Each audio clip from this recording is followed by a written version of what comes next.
Bonjour à tous, j'espère que vous allez bien, je suis très contente de vous retrouver et aujourd'hui, ça y est, c'est le moment de faire le room tour puisque tout est pratiquement terminé, il y a encore juste quelques petites finitions, mais voilà, je pense qu'il était temps de vous le faire puisque je sais que vous l'attendez depuis un bon petit moment. Ça fait quelques semaines qu'on travaille dessus, donc on a repeint les murs, ensuite j'ai refait donc tous les meubles de la pièce, je n'ai acheté aucun meuble.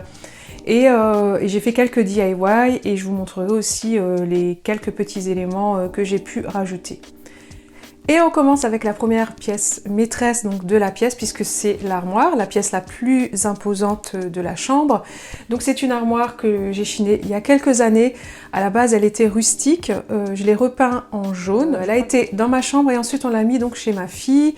Et donc elle a été pendant quelques temps en jaune et ensuite j'ai décidé donc de lui donner cette couleur très naturelle pour cette nouvelle chambre et je trouve que ça révèle vraiment cette armoire. Donc elle a eu finalement plusieurs vies et vous savez comment j'affectionne cette façon de faire, de réutiliser à chaque fois les mêmes éléments mais de leur donner un nouveau look pour aller avec la tendance actuelle.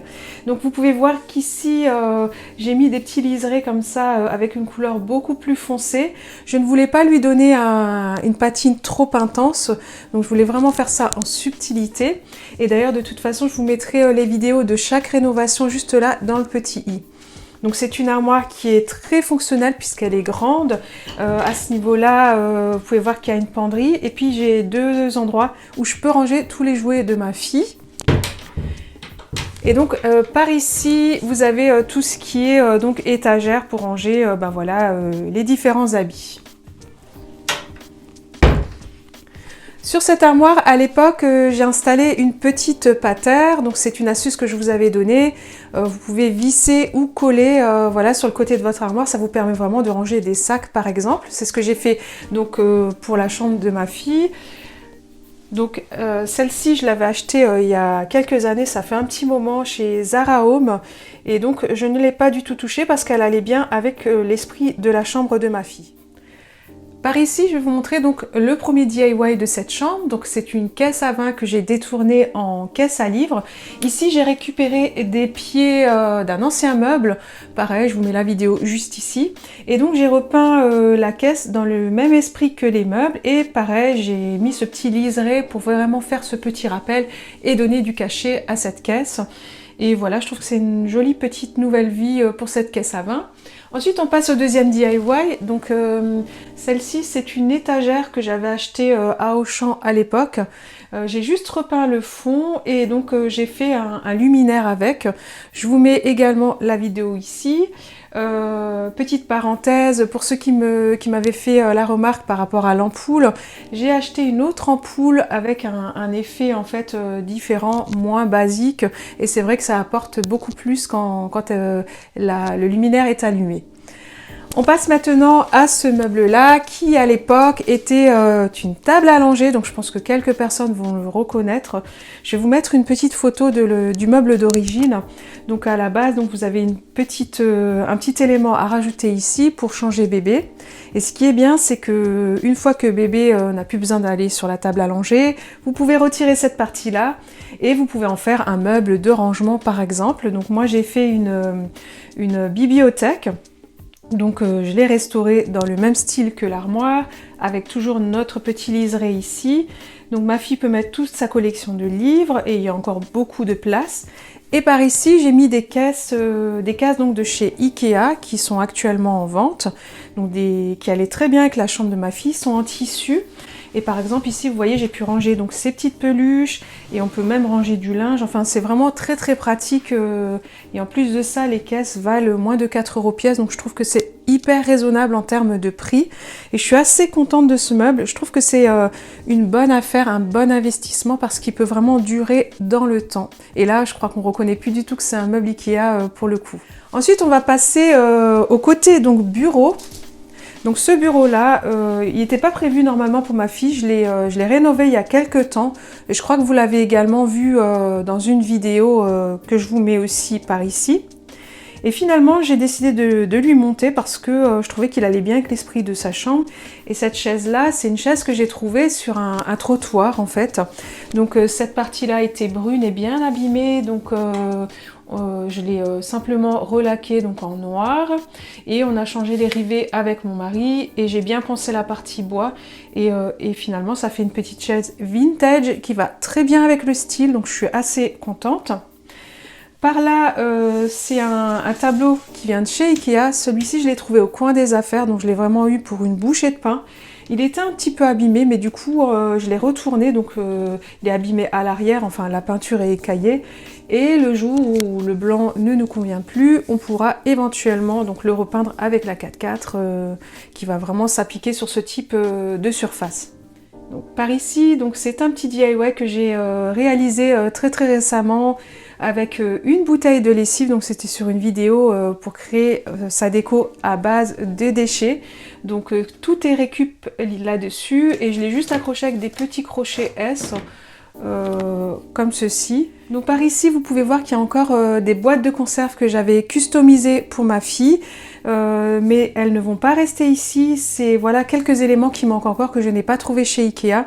Je vais acheter en fait des boîtes qui vont venir s'intégrer directement sur le panneau. Je trouve que c'est un gain de place, ça évite d'avoir trop de choses sur le bureau et du coup l'idée c'est vraiment de plus rien avoir et de tout avoir sur ce tableau. Et même la lampe, je vais la retirer, je vais lui mettre une lampe, je pense, à poser par terre qui ira directement au-dessus de son bureau. Ici, on a donc le fameux 4 cases que vous avez pu voir dans une vidéo. Il était rose à l'origine. Et donc, je l'ai complètement abîmé. Si vous avez vu cette vidéo, je pense que vous avez beaucoup ri. Et si vous ne l'avez pas vu, vous pouvez la voir juste par là. Parce qu'avec ma fille, on s'est amusé vraiment à le torturer, ce meuble, pour lui donner ce côté vraiment abîmé. On l'a tapé, abîmé sur les coins. L'idée, c'était vraiment d'avoir un meuble qui soit plus du tout lisse et droit, mais vraiment d'avoir un espèce de meuble un petit peu ancien comme ça, qui a beaucoup de vécu. Et donc pareil, j'ai ajouté le petit liseré et voilà, on a vraiment l'impression que c'est un meuble ancien. Et le petit plus de ce meuble là, c'est vraiment les pieds. On va faire un petit zoom pour que vous puissiez vraiment voir. C'est ces pieds que j'ai récupérés à l'époque chez Emmaüs, qui étaient noirs laqués, et donc je les ai intégrés sur ce meuble là. Et donc je les ai repeints et je trouve que c'est vraiment ce qui fait le plus de ce meuble, les pieds, la peinture, la petite patine, le côté abîmé. Et j'y ai bien sûr mis ces fameuses petites caisses pour pouvoir faire le rappel avec la bibliothèque qui est juste en face. Voilà, les 4 cases, j'ai envie de vous dire, c'est vraiment une belle opportunité. Vous pouvez vraiment faire pas mal de choses avec ces meubles. Donc ce sont des meubles qui sont pas chers à la base donc, et qu'on peut chiner facilement. Alors ici on a un petit DIY, donc c'était un petit meuble de bureau que ma fille avait bien customisé à sa manière, voilà, et il n'était plus du tout d'actualité. Du coup j'ai pas fait grand chose, juste un petit peu poncé, remis un peu de peinture, mis une petite partie de canage, puisque vous savez que j'aime beaucoup les matières naturelles. Et voilà, tout ça, les DIY c'est vraiment toujours fait avec de la chute, avec des restes de produits. L'idée c'est de pas dépenser grand chose, mais d'avoir des choses qui sont voilà, très jolies et très actuelles. Donc on a une chaise que j'ai relookée il y a quelques temps maintenant, je crois qu'il y a peut-être 2 ans. C'était une chaise bistrot. Donc c'est une jolie petite chaise qui s'adapte très bien dans la chambre de ma fille et qui va y rester d'ailleurs. Je trouve que la chaise est bien à avoir dans une chambre pour justement poser son pyjama par exemple le matin et ses habits pour le lendemain. Voilà, on passe à la partie couchage. Donc on a ici un sommier tapissé que donc j'ai refait. J'ai complètement tapissé. À l'origine, il était comme tous les sommiers qu'on connaît, hein, donc en tissu blanc. Et là, comme j'ai créé une tête de lit il y a quelques temps, avec une palette, donc j'ai exactement pris le même tissu pour faire le rappel et pour donner une jolie unité. Et par là, j'ai créé une suspension. Je voulais vraiment désencombrer, je voulais plus de chevet au niveau du lit de ma fille parce que l'endroit est assez serré. Je lui ai mis une lampe à suspendre. Donc c'est simplement une coupelle que j'ai achetée chez Casa et je l'ai trouée en fait. J'ai fait un petit trou et j'ai mis une lampe, enfin une ampoule avec le cordon, le fameux cordon, je crois que c'est le Strala de chez Ikea que j'ai d'ailleurs utilisé de l'autre côté aussi. Et par là, donc on a donc 2 caisses DIY également. Donc ça, c'est des caisses que j'avais achetées à sa naissance chez Verbaudet, qui étaient rose et violette. Ici, on pouvait écrire, c'était en façon ardoise. Là, je les ai peints dans la même couleur. Et en fait, je les ai mis à côté de son lit. Ça sert à mettre les petits livres qu'elle lit le soir, sa gourde pour la nuit. Pour l'instant, on va laisser ça comme ça. Et je trouverai peut-être d'autres astuces à faire pour pouvoir, peut-être une tablette à accrocher ou pour qu'elle puisse poser ses affaires personnelles. Ensuite ici, pareil, un DIY, donc c'est une ancienne étagère que j'ai aussi repeint. Et j'ai collé un petit morceau de canage à l'arrière. Et là, une boîte de conserve, pareil. Tout ça, hein, c'est des DIY qui ont été faits récemment, donc on les retrouve vraiment facilement.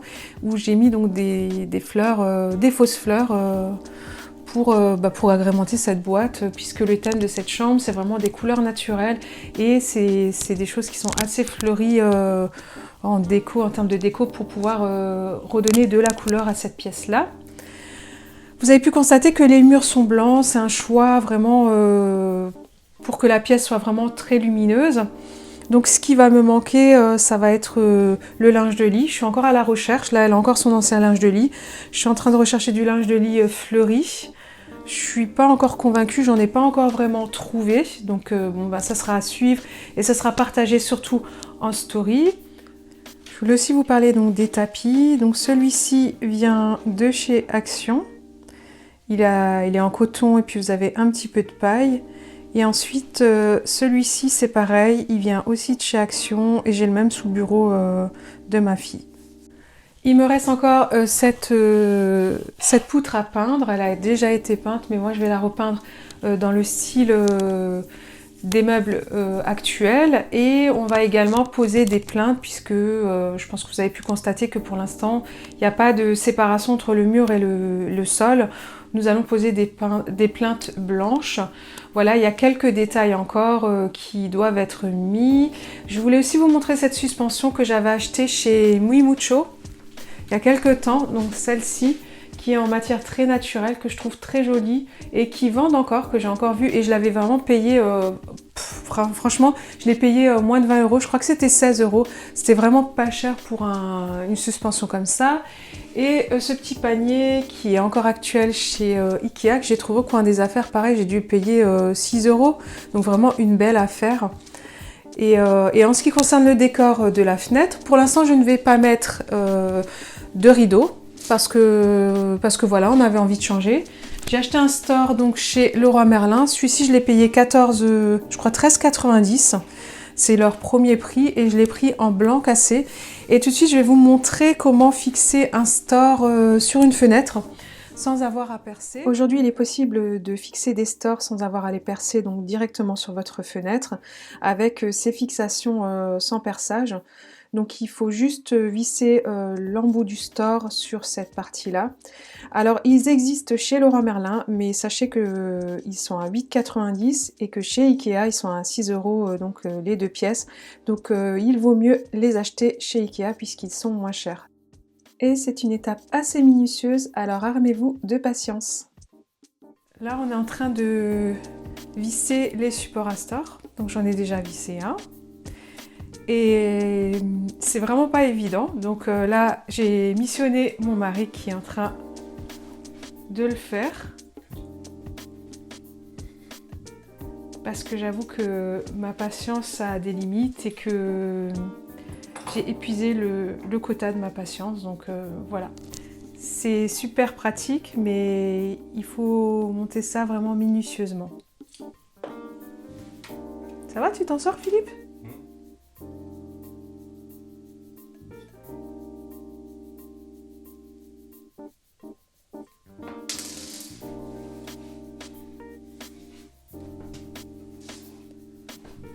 Bon, je vous dis à tout à l'heure.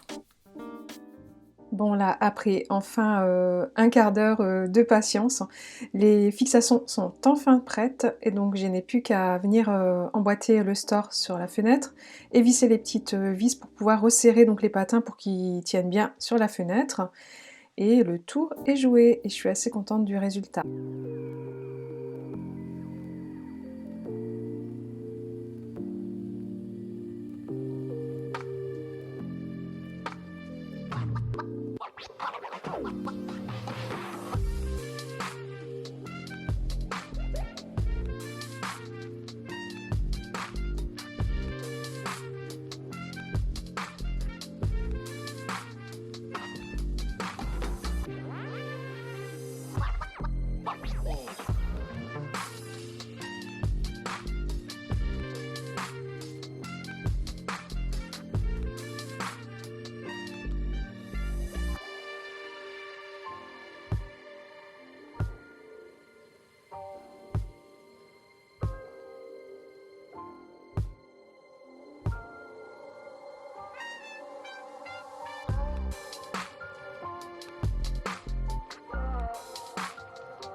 Cette vidéo touche à sa fin et j'espère qu'elle vous a plu. Si c'est le cas, n'hésitez pas à mettre un pouce en l'air. N'hésitez pas non plus à me dire en commentaire ce que vous avez pensé de toutes ces rénovations, de ce projet et peut-être à m'apporter des suggestions. Normalement, je devais vous poster la vidéo caisse à vin, mais j'ai rencontré quelques difficultés qui sont en train de s'arranger. J'espère que je pourrai vous la présenter la semaine prochaine. Normalement, c'est bon, je croise les doigts.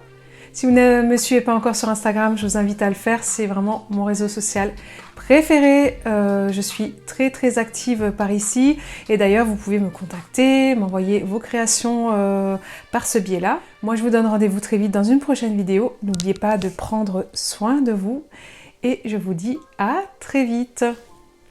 Bye. Là, vous pouvez voir que sur le bureau, ma fille a encore des anciennes casses à vin que je lui avais customisées, mais ça ne va pas rester comme ça parce que je souhaite désencombrer totalement le bureau. Et c'est donc ces éléments-là que je n'ai pas encore qui vont être ajoutés. Ah mince. Attends. Du coup, ben, ce crochet-là, il est censé aller ici. Donc on s'est trompé.